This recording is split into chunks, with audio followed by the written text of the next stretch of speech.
বিসমিল্লাহির রহমানির রহিম। আমাদের প্রতিদিনের আলোচনায় সাধারণত পুরা ভাগ জুড়েই থাকে। আমরা যেহেতু রাজনীতি করি, এখানে রিজভী সাহেব উপস্থিত আছেন, সহ আরো দু একজন আছেন। আমরা যারা রাজনীতি করি, আমাদের প্রতিদিনের আলোচনা জুড়ে সাধারণত থাকে গণতন্ত্র, গণতান্ত্রিক ব্যবস্থাপনা, মানুষের অধিকার, মানুষের বিষয়ে, এইসব বিষয়গুলি সাধারণত প্রাধান্য পায়। তবে আজকের এই সম্পূর্ণ আলোচনা বা অনুষ্ঠানটি সম্পূর্ণভাবে, সামগ্রিকভাবে পুরো অনুষ্ঠানটি একদমই ব্যতিক্রম। আজকে আপনারা যারা এখানে বক্তব্য রেখেছেন, প্রত্যেকের বক্তব্যের মধ্যেই প্রাধান্য পেয়েছে আহ, বাস্তুতন্ত্র বা ইকোসিস্টেম এবং মানবেতর প্রাণীর যে অধিকার, যে প্রসঙ্গগুলি, সেই বিষয়গুলো, প্রাণী বিষয়ক আজকের এই ব্যতিক্রমধর্মী যে আমাদের আজকের এই অনুষ্ঠান, এই অনুষ্ঠানের সম্মানিত সভাপতি জনাব আদনান আজাদ, মঞ্চে উপস্থিত সম্মানিত নেতৃবৃন্দ, সামনে উপস্থিত পেট লাভারবৃন্দ, উপস্থিত সকল সম্মানিত উপস্থিতিবৃন্দ, আসসালামু আলাইকুম।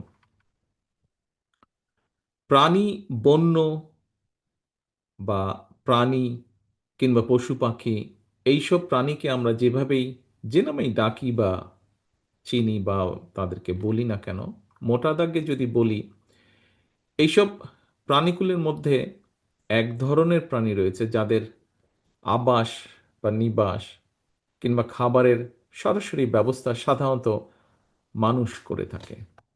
আর যেসব প্রাণী বন্য প্রাণী হিসাবে চিহ্নিত, সেই সব প্রাণীগুলো নিজেরাই নিজেদের আবাস কিংবা খাবারের ব্যবস্থাগুলো করে থাকে। এইসব প্রাণীর জন্য বাস্তুতন্ত্রের সংরক্ষণ এবং নিরাপত্তা বিধান আসলেই অত্যন্ত জরুরি। সম্মানিত উপস্থিতিবৃন্দ, শুধুমাত্র মানবিক কিংবা সামাজিক কারণেই নয়, সৃষ্টিকুলে পশু পাখি প্রাণীর কথা আমাদের সকল ধর্মেই, শুধু ইসলাম ধর্ম নয়, ইসলাম ধর্ম ছাড়াও অন্যান্য সকল ধর্মেই কিন্তু ধর্মীয়ভাবে গুরুত্বের সঙ্গে বলা হয়েছে। কয়েকজন বক্তা তাদের বক্তব্য তুলে ধরেছেন। প্রাণী জগৎকে প্রকৃতি এবং পৃথিবীর সৌন্দর্যের প্রতীক হিসাবেও কিন্তু চিহ্নিত করা হয়েছে। সেটি ধর্মের অবস্থান থেকেও করা হয়েছে। বিভিন্ন মনীষীও বিভিন্ন সময়ে সেটি তাদের বক্তব্যে তুলে ধরেছেন। পবিত্র কোরআনে বিভিন্ন প্রাণীর নামে বেশ কিছু সূরা আছে, সূরার নামকরণ করা হয়েছে। আল্লাহ তাআলা বলেছেন কোরআনে, একজন বক্তা বলেছেন, আমি তার কথার সূত্র ধরেই বলতে চাই, যে প্রাণীকুল সৃষ্টির অন্যতম কারণ হলো এগুলোতে তোমরা আরোহণ করে থাকো, আর এগুলো সৌন্দর্যের প্রতীক। এছাড়াও কিন্তু বলা হয়েছে পৃথিবীতে বিচরণশীল যত প্রাণী আছে আর যত পাখি দুই ডানা মেলে উড়ে বেড়ায়, তারা সবাই তোমাদের মতন এক এক একক জাতি। পশু পাখি কিংবা বন্য প্রাণী অর্থাৎ সৃষ্টি জগতের প্রতিটি সৃষ্টি একে অপরের জন্য উপকারী। আমাদের বেশ কিছু বক্তা তাদের বক্তব্যে বিভিন্নভাবে কোন প্রাণী কিসের জন্য উপকারী, এমনকি রিজভী আহমেদ সাহেব তার বক্তব্যে একটু বলেছেন কিছুক্ষণ আগে, যখন উনি বন্দি দশায় ছিলেন সেই সময়ও, যে বেজি উনি দেখেছেন, বেজিগুলোকে সেখানকার যারা কর্তৃপক্ষ ছিল তারা কেন বেজিগুলোকে কোনো ক্ষতি করে না, সেটির কারণ তারা দিয়েছে। তার মানেই ব্যাপারটা দাঁড়াচ্ছে প্রত্যেকটা, মানে জগতের সৃষ্টি একটার জন্য একটা অপরের উপকারী। মানব সমাজের বিকাশে প্রত্যেকটা পশু পাখি কিংবা বন্য প্রাণীর ভূমিকা যে অনস্বীকার্য, আমরা এতক্ষণ আলোচনায় সেটা শুনেছি সকলের কাছ থেকে। আমরা কম বেশি সবাই জানি, কিংবা কেউ কেউ হয়তো ভুক্তভোগীও। সেটা হলো গত কয়েক বছর ধরে এখানে হয়তো অনেকেই হয়তো আছেন সেটার ভুক্তভোগী, আজকে যারা এখানে সামনে উপস্থিত আছেন। গত কয়েক বছর ধরে বাংলাদেশে কিন্তু এডিস, যে মশাবাহিত যে ডেঙ্গু জ্বর, এটা কিন্তু বেশ মারাত্মক রূপ নিয়েছে কখনো কখনো। প্রাণী সংরক্ষণ নিয়ে আপনারা যারা কাজ করছেন, যারা কম বেশি কাজ করেন, আপনাদের প্রত্যেকেরই ধারণা আছে ব্যাঙ কিন্তু এই এডিস মশার লার্ভাটা খেয়ে থাকে। মশার বিস্তারটা রোধ করতে সাহায্য করে ন্যাচারাল উপায়, প্রাকৃতিক উপায়। সুতরাং এই বিষাক্ত মশার বিস্তার রোধের জন্য বিশেষ করে শহরে নগরে ব্যাঙের জন্য নিরাপদ আবাস আমরা এখানে ফড়িং, জোনাকি জোনাকি পোকা, প্রজাপতির বিভিন্ন বিষয় কেন প্রয়োজন, মৌমাছির কেন প্রয়োজন, সেগুলো যেরকম আজকে শুনেছি ঠিক একইভাবে আমি যেটি বলছি এটা অনেকেরই আপনাদের কম বেশি ধারণা আছে যে ব্যাঙের জন্য নিরাপদ যে আবাস অর্থাৎ জলাশয়ে থাকা প্রয়োজন, ঠিক একইভাবে যেরকম ফড়িং বা জোনাকির জন্য প্রয়োজন। এভাবেই কিন্তু মানব সমাজের নিরাপত্তার স্বার্থেই কিন্তু প্রত্যেকটা প্রাণীর, প্রতিটা প্রাণের নিরাপত্তায় প্রয়োজনীয় উদ্যোগ গ্রহণ জরুরি আমাদের। মানুষের অধিকার প্রতিষ্ঠার জন্য যেমন গণতন্ত্রের চর্চা বা সুরক্ষার প্রয়োজন, ঠিক একইভাবে কিন্তু প্রাণীর অধিকার নিশ্চিত করার জন্য বাস্তুতন্ত্রের সুরক্ষা প্রয়োজন। সম্মানিত অতিথিবৃন্দ, সম্মানিত আয়োজকবৃন্দ, international union for conservation of nature and natural resource অর্থাৎ আন্তর্জাতিক প্রকৃতি বা প্রাকৃতিক সম্পদ সংরক্ষণ সংঘের একটি সংস্থা আছে। আহ, একজন বক্তা ওনার বক্তব্যে এই বিষয়টা বলে গেছেন। তারপরে আমি রিপিট করছি যে প্রায় এক দশক আগে তাদের যে রিপোর্ট আছে সেই রিপোর্টে বলা হয়েছে যে এই দেশে ১৬০০-র বেশি প্রজাতি প্রাণী রয়েছে। এই ১৬০০-র ভিতরে প্রায় ৩০০, আমার কাছে আমি যতটুকু জানি, উনি প্রফেসর সাহেব হয়তো আরো একটু কারেক্ট বলতে পারবেন, এর মধ্যে প্রায় ৩৯০টি প্রজাতি কিন্তু বিলুপ্তির মুখে চলে গিয়েছে। এবং এটা শুধু বাংলাদেশেই নয়, বিশ্বের আরো অনেক দেশেই কিন্তু মানুষের সৃষ্টি পরিস্থিতির কারণে অনেক প্রজাতির অস্তিত্ব হুমকির সম্মুখীন আজকে। একটি বিশাল একটি প্রিয় উপস্থিতি, আরেকটি বড় বিষয় বাংলাদেশের গর্ব যেটা আমাদের ঐতিহ্যবাহী, ঐতিহ্যের প্রতীক রয়্যাল বেঙ্গল টাইগার, এটিও আজ এখানে আলোচিত হয়েছে। সময়ের সাথে সাথে এই বাঘও এখন মনে হয় বিলুপ্ত প্রজাতির তালিকায় খুব সম্ভব স্থান করে নিচ্ছে। আমার যতটুকু মনে আছে, যতটুকু দেখেছি আমি, ধারণা আছে ৮০-র দশকে বাংলাদেশে সুন্দরবনে বাঘের সংখ্যা ছিল খুব সম্ভবত ৪০০-রও বেশি, প্রায় ৫০০-র কাছাকাছি। সর্বশেষ যেই জরিপটা হয়েছে সেই জরিপে যতটুকু আমার ধারণা আছে সেই বাঘের সংখ্যা কমতে কমতে কমতে এখন ১০০-র কাছাকাছি এসে দাঁড়িয়েছে। হাতির সংখ্যাও এখন কমে ২০০-র নিচে চলে এসেছে বোধহয়, খুব সম্ভব, বা রাউন্ড অ্যাবাউট ২০০-র মতন হবে। ঠিক এইভাবে বাংলাদেশের আরো অনেক প্রাণী কিন্তু ধীরে ধীরে যুক্ত হচ্ছে এই বিলুপ্ত প্রজাতির তালিকায়। জনসংখ্যা বৃদ্ধি, জলবায়ুর পরিবর্তন, আনপ্ল্যান্ড নগরায়ন, নদী জলভূমি ভরাট, বন উজাড় সহ নানা কারণে, যেগুলো এর ভেতরেই আলোচকবৃন্দ আলোচনা করেছেন, নানা কারণে একদিকে জীব বৈচিত্র্য যেরকম হুমকির মুখে পড়ছে, ঠিক একইভাবে বন্য প্রাণী পাচারের ঘটনাও কিন্তু বেশ উদ্বেগজনক হারে কিন্তু বাড়ছে। আর এ সকল কারণেই কিন্তু বন্য প্রাণী, জলজ উদ্ভিদ এবং প্রাণীদের যে আবাসস্থল, এগুলোও কিন্তু সংকটের, অস্তিত্ব সংকটের মধ্যে পড়ছে। খুব সম্ভবত এখানে একজন লয়ার আছেন যিনি এ সকল বিষয় নিয়ে কাজ করেন। ওনার এটা, আমি যে কথাটি এখন বলতে চাচ্ছি, ওনার খুব ভালো বোধহয় ধারণা থাকবে বিষয়ে। খুব সম্ভবত প্রাণী কল্যাণ আইন ২০১৯, বন্য প্রাণী সংরক্ষণ ও নিরাপত্তা আইন, জীব বৈচিত্র্য রক্ষা আইন, পরিবেশ উন্নয়ন আইন, পরিবেশ সংরক্ষণ আইন, জলবায়ু পরিবর্তন ট্রাস্ট আইন, সংশ্লিষ্ট বিষয়ে দেশের অনেকগুলো আইন রয়েছে। ইনশাল্লাহ জনগণের রায় বিএনপি রাষ্ট্র পরিচালনার সুযোগ পেলে পশু পাখি, বন্য প্রাণী তথা বাস্তুতন্ত্রের নিরাপত্তার জন্য এই আইনগুলোকে আমরা ইনশাল্লাহ সময় উপযোগী করব। এই আইনের অনেকগুলোর প্রয়োজন, পরিবর্ধন প্রয়োজন আছে, সেগুলোকে ইনশাল্লাহ আমরা করব।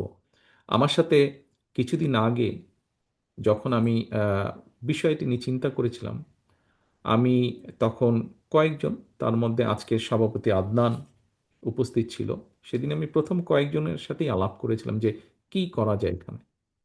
সেদিন আমি আদনানকে বলেছিলাম যে এই বিষয়গুলোতে আপনারা দয়া করে কাজ করুন এবং আমাদেরকে বলুন যে আমাদের সুযোগ হলে ইনশাল্লাহ আমরা কি কি কাজ করতে পারি।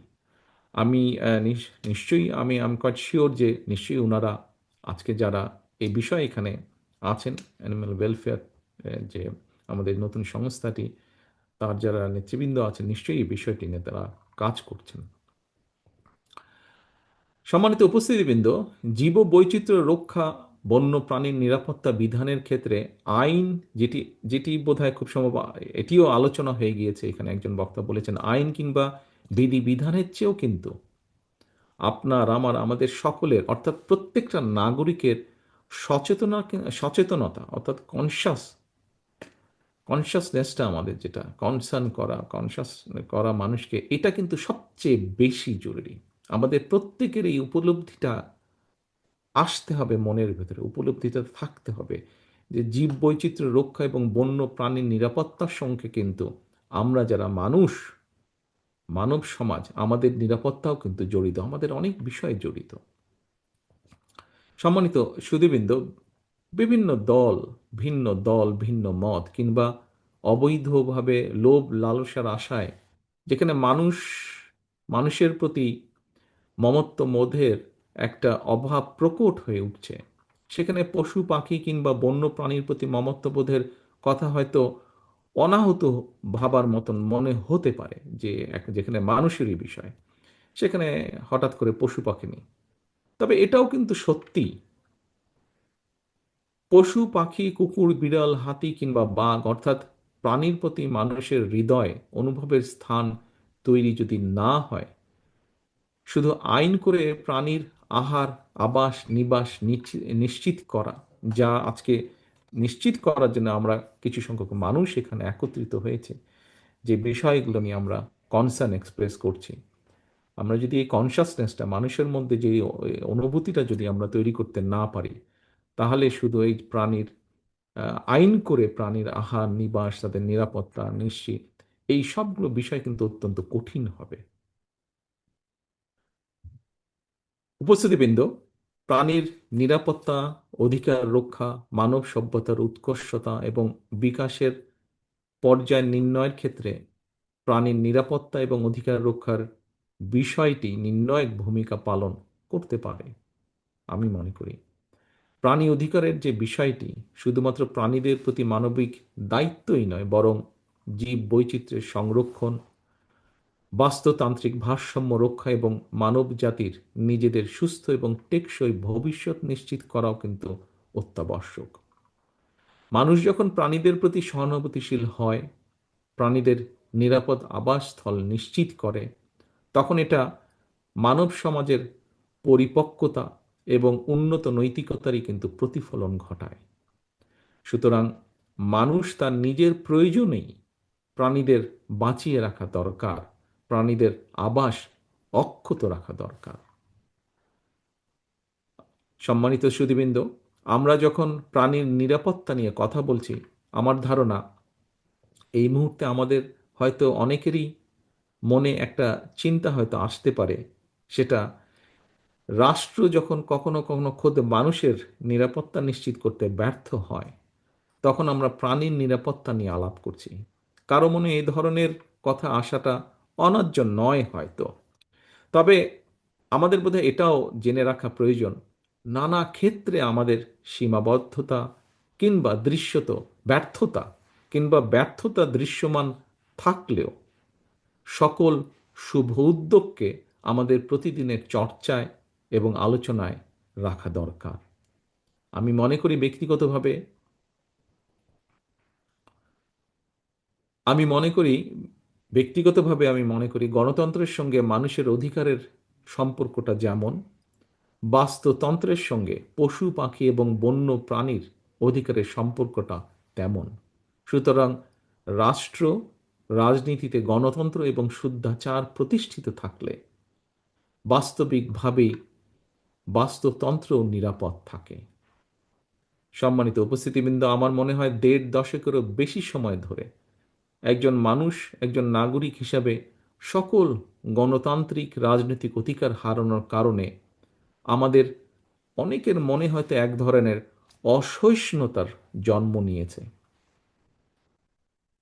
এই অসহিষ্ণুতা কাটিয়ে একজন মানবিক মানুষ হয়ে ওঠার জন্য মনুষ্যত্ব অর্জন আর পশুত্ব বর্জনই হোক আমাদের অঙ্গীকার।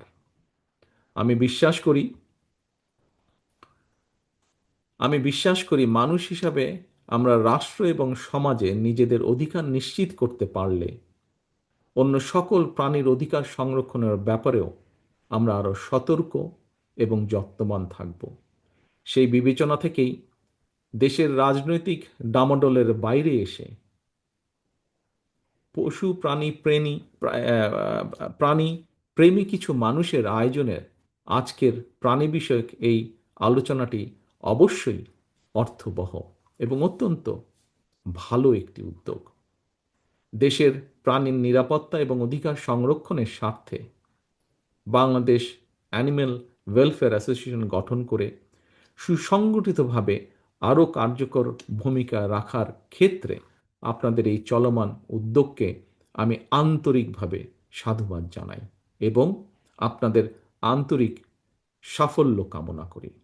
একই সাথে এখানে আজকের এই অনুষ্ঠানটিকে এবং এই সংগঠনটিকে তৈরি করার জন্য এই সংগঠনের এখানে আলোচনার এসছে, রুমনের বক্তব্যে উঠে এসছে যে কিছু মানুষ একত্রিত হয়ে আপনারা একটি হসপিটাল তৈরির উদ্যোগ গ্রহণ করেছেন।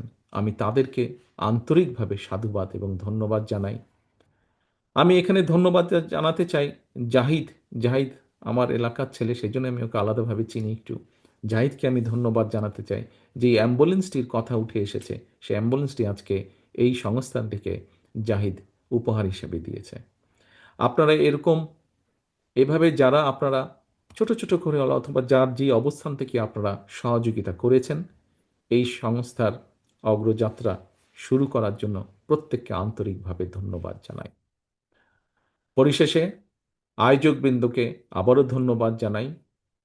এই যাত্রায় আমাদের স্লোগান হোক প্রাণ বাঁচাও প্রাণী বাঁচাও, দেশ হোক সকল প্রাণের নিরাপদ আশ্রয়স্থল। এই প্রত্যাশা রেখে আজকের বক্তব্য শেষ করছি। আসসালামু আলাইকুম।